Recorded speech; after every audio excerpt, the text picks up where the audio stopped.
Կարտոֆիլի ալյուրով ենք բացում, սովորական ալյուրով այսպես բարակ չեք կարողանա բացել։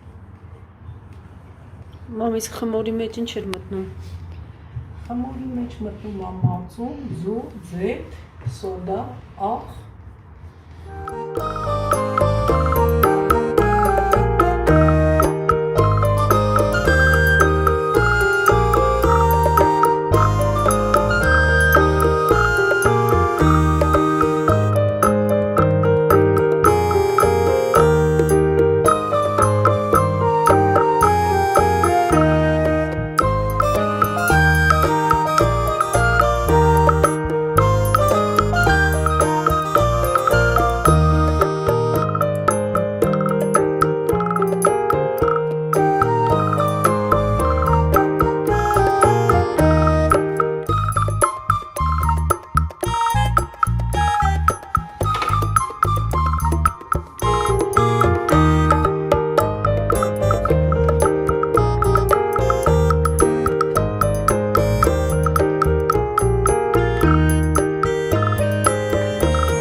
Մնացել է լցնել մեղրաջուրը։